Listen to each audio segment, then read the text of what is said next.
Hello दोस्तों। आज की इस कहानी में आपका स्वागत है। मेरा नाम दिव्या है और मैं पंजाब में रहती हूँ। मैं दिखने में बहुत सुंदर हूँ। मेरी नीली नीली आंखें, हाँ सुंदर बहे और गुलाबी होंठ, कमर के नीचे तक लहराते, काले घने और लंबे बाल हैं। 5 फीट 5 इंच की हाइट है और मेरे कोमल शरीर पर जगह जगह पर एक से बढ़कर एक प्राकृतिक सुंदरता उभरी हुई है। और मेरे इस शरीर के उतार चढ़ाव को देखकर कोई भी मर्द या लड़का अपने ख्यालों में पूरी तरह से खो जाएगा। मेरी शादी को 5 साल हो गए हैं। मेरे पति एक व्यापारी है। पैसे की वजह से वह अपनी पसंद की कोई भी चीज लिए बिना नहीं रह सकते। चाहे वह कोई चीज हो या कोई महिला हो या लड़की, जिसे भी वह पसंद करते उसे किसी भी तरह हासिल करके ही रहते हैं और उसके साथ संबंध भी बनाते हैं। मेरे पति घर पर कम और बाहर ज्यादा समय बिताते हैं, इसलिए वे घर में ज्यादा नहीं रहते। इस कारण मैं भी उनसे कम नहीं हूँ। मैंने भी अपनी जिंदगी में बहुत मस्ती की है। हमने अपने घर में एक नौकर रखा था। अचानक उस नौकर को घर जाना पड़ा, तो मैंने उससे कहा, तुम घर जा रहे हो तो यहाँ का काम कौन करेगा? उसने कहा, मालकिन आप चिंता मत कीजिए, मैंने अपने बेटे को बुला लिया है और वह मेरी जगह काम करेगा। मैंने पूछा, उसे काम करना आता है? वह बोला, मालकिन मेरा बेटा बहुत अच्छा काम करता है। गर्मी की छुट्टियों में उसका बेटा गांव से हमारे घर आ गया। अब वही लड़का घर की साफ सफाई, झाड़ू लगाना, हट बर्तन धोना या कोई भी दूसरा काम करता। हमारे घर में खाने पीने का अच्छा इंतजाम था। किसी पर कोई रोक टोक नहीं थी। खाली समय में वह अक्सर हॉल में बैठकर टीवी देखता। एक दिन मुझे एक पार्टी में जाना था। रात में मैं पार्टी से बहुत देर से वापस आई और उस रात मैंने बहुत शराब पी ली थी, इसलिए सुबह देर तक सोती रही। मैं करीब 12 बजे उठी। उस समय कमरे के पर्दे अभी भी बंद थे, जिससे मुझे अभी भी रात जैसा अंधेरा लग रहा था। मैं थोड़ी देर और सोई, फिर उठकर बैठ गई। मैंने नौकर को आवाज लगाई और उसे बुलाकर चाय लाने के लिए कहा। फिर मैंने रिमोट उठाया और टीवी चालू किया। रात को सोते समय मैं अक्सर शर्ट और पजामा पहनती हूँ, कभी कभी लोअर भी पहन लेती हूँ। मैं बाथरूम में जाकर हाथ और मुंह धोकर वापस आई और बिस्तर पर लेट गई। तभी वह नौकर चाय की ट्रे लेकर मेरे कमरे में आया और ट्रे लेकर मेरे पास खड़ा हो गया। वह मेरी तरफ एक तक देख रहा था। मुझे लगा कि अब लड़का बड़ा हो गया है, इसलिए उसे किसी औरत की तरफ देखने का मन करता होगा, लेकिन मैंने उसकी तरफ ध्यान नहीं दिया। वह देख रहा है तो देखने दो, मेरा क्या कर लेगा। फिर मैं चाय पीने लगी, लेकिन वह मेरे पास खड़ा ही रहा। मैंने उससे पूछा, क्या हुआ, तुम्हें कुछ कहना है? उसने कहा, नहीं। मैंने कहा, तो फिर यहाँ क्या कर रहे हो? फिर वह तुरंत चला गया। कुछ देर बाद मुझे लगा कि मुझे उसके साथ ऐसा बर्ताव नहीं करना चाहिए था। मैं उसके बारे में सोचने लगी, उसे बुरा तो नहीं लगा होगा। मैं चाय लेकर बिस्तर पर लेट गई और रात की पार्टी याद करने लगी। पहले मैं सीधी लेटी, फिर उल्टी होकर लेट गई। मैं अपने ही ख्यालों में खोई हुई थी। तभी उसने फिर से दरवाजा खोला और अंदर आ गया। चाय का कप उठाकर उसने मेरी ओर देखा। वह बस मेरी तरफ ही देख रहा था। उसके मन में क्या चल रहा था, यह मुझे मालूम था। मैं भी उसकी ओर देखी और इस बार उसकी हालत मुझे पहले से भी ज्यादा अजीब लगी। उसे थोड़ी शर्म आ रही थी, लेकिन फिर भी वह चोरी चुपके मुझे देख रहा था।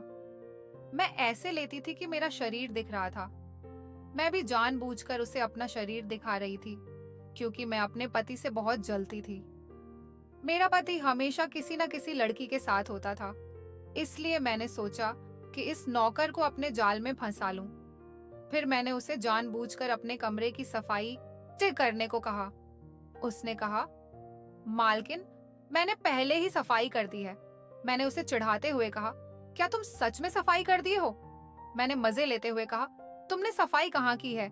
यहाँ इतनी धूल दिख रही है, वापस जाओ और फिर से सफाई करो। फिर वह चला गया और कुछ देर बाद सफाई का सामान लेकर वापस आया और कमरे का फर्नीचर साफ करने लगा। मैं टीवी देख रही थी, लेकिन मेरा पूरा ध्यान उसी की तरफ था। मैं यह जानना चाहती थी कि उसके मन में क्या चल रहा है, वह मेरी तरफ क्यों देख रहा है। मैंने उससे पूछा, तुम गांव में क्या करते हो? उसने कहा, मैं गांव में बच्चों को पढ़ाता हूँ। फिर मैंने पूछा, क्या तुम सिर्फ पढ़ाई कराते हो या कुछ और भी कराते हो?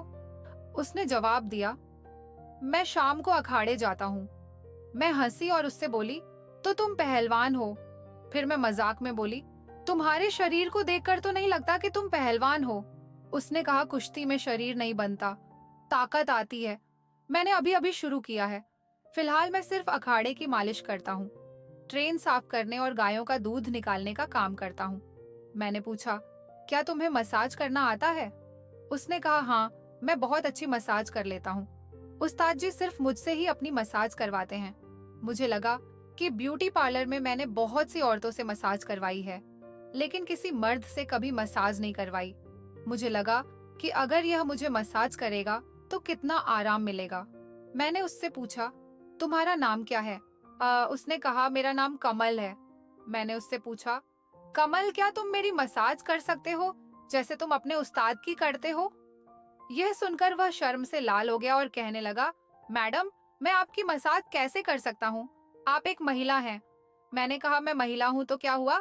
जाओ, किचन में तेल की बोतल रखी है, उसे लेकर आओ और मेरी मसाज करो। वह वहीं खड़ा रहा और कुछ बोल नहीं रहा था। फिर मैंने कहा, अगर तुम मेरी मसाज नहीं करना चाहते तो मत करो, जाओ और अपना काम करो। वह अब मानो किसी कशमकश में फंस गया था। वह सोच रहा था कि अगर उसने मालिश की तो उसे मैडम के गोरे शरीर को छूने का मौका मिलेगा। कुछ देर तक वह वैसे ही खड़ा रहा। फिर मैंने उससे कहा, तू किस चीज का इंतजार कर रहा है? जा और तेल की बोतल लेकर आ। वह किचन में गया और जैतून तेल की बोतल ले आया। मुझे भी कई दिनों से मसाज नहीं मिला था और मेरा शरीर अकड़ गया था। मैं सीधा लेट गई और वह मेरे पैरों के पास आकर बैठ गया। वह मेरी ओर देख रहा था और मैं उसकी ओर देख रही थी। दोनों के मन में एक अजीब सी हलचल थी। मैं सोच रही थी कि मेरे शरीर की मालिश करते करते वह अपने पर काबू नहीं रख पाएगा और मेरा काम हो जाएगा। इतने जवान लड़के के साथ मैंने पहले कभी मसाज नहीं करवाई थी। मुझे भी थोड़ा अजीब लग रहा था कि क्या वह यह सब कर पाएगा।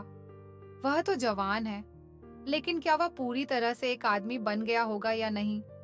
वह भी शायद इसी तरह कुछ सोच रहा होगा। वह सोच रहा था कि वह मैडम के गोरे शरीर को कैसे छुए। अगर उसका हाथ मैडम के गलत हिस्से पर लग गया तो क्या होगा? क्या जब हम दोनों कुछ देर तक चुपचाप एक दूसरे को देख रहे थे, तब मैंने अपना पैर उठाकर उसकी गोद में रख दिया और कहा, अच्छे से शुरू करो। उसने अपने हाथ में तेल लगाया और मेरे पैरों को धीरे धीरे मसलने लगा। मैंने उससे पूछा, क्या तुम अपने उस्ताद की भी ऐसे ही मसाज करते हो? उसने कहा, नहीं, उनका शरीर लोहे की तरह सख्त है। मैं उनके शरीर को बहुत जोर से मसलता हूँ। मैंने कहा, तो फिर तुम मेरे पैरों को इतनी हल्के से क्यों मसल रहे हो?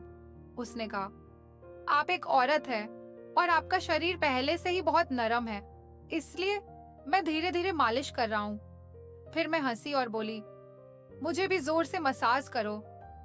उसने पहले मेरी ओर हैरानी से देखा, फिर धीरे से मुस्कुराया। उसकी हंसी में थोड़ी सी शर्म और कुछ बड़ी उम्मीद थी। मैंने कहा, सिर्फ हाथ पैर नहीं, ऊपर तक मसाज करो। उसने अपने हाथों पर तेल लगाया और मेरे घुटनों की मसाज करने लगा। ऐसा लगा मानो उसके हाथों में जादू हो। मेरे पैरों में बिजली सी दौड़ गई। उसे भी शायद यह महसूस हुआ होगा। फिर मैंने अपना दूसरा पैर उसके सामने रख दिया। उसने वहां भी घुटनों तक तेल लगाया। फिर मैंने उससे कहा, क्या तुम बस घुटनों तक ही तेल लगाओगे, आगे नहीं जाओगे? फिर उसने अपने हाथों पर तेल लगाया और मेरी जांघों की मालिश करने लगा। जैसे ही वह मेरी जांघ की मालिश करता है, उसके हाथ मेरे संवेदनशील हिस्सों को भी छू रहे थे। जब उसने उन हिस्सों को मसाज करना शुरू किया तो उसके कांपते हाथ मुझे साफ महसूस हो रहे थे। वह बहुत डरते हुए ऊपर की ओर बढ़ रहा था। मैंने उसका हाथ पकड़कर अपनी कमर पर रख दिया और कहा, यहाँ तक मेरी मसाज करो। वह मेरी कमर की मसाज करने लगा। उस समय मुझे ऐसा लग रहा था जैसे मैं 7वें आसमान पर पहुंच गई हूँ। अब मसाज करते हुए 1 घंटे से ज्यादा समय बीत चुका था। फिर उसने मुझसे कहा, क्या मैं आपको एक बात कहूं, अगर आपको बुरा ना लगे तो? मैंने कहा, बोलो। तो उसने कहा, मैडम, आप बहुत सुंदर लगती हैं। मुझे लगता है कि आपको मेरे साथ डांडिया खेलना चाहिए। मैंने कहा, देर किस बात की है, चलो शुरू करते हैं। उसने भी देर न करते हुए शुरुआत कर दी। तो दोस्तों, उस दिन कमल ने मुझे बहुत अच्छी मसाज दी और मुझे बहुत मजा आया। तो दोस्तों, यह थी हमारी आज की छोटी सी कहानी। आपको यह कहानी कैसी लगी कमेंट करके जरूर बताएं। अगर आपको ये कहानी पसंद आई हो तो लाइक करें और अपने दोस्तों के साथ शेयर करें। आगे भी ऐसी ही रोमांचक कहानियां पढ़ने के लिए हमारे चैनल को सब्सक्राइब करें। बेल आइकन दबाना ना भूलें ताकि आप मेरी कोई कहानी मिस ना करें। धन्यवाद।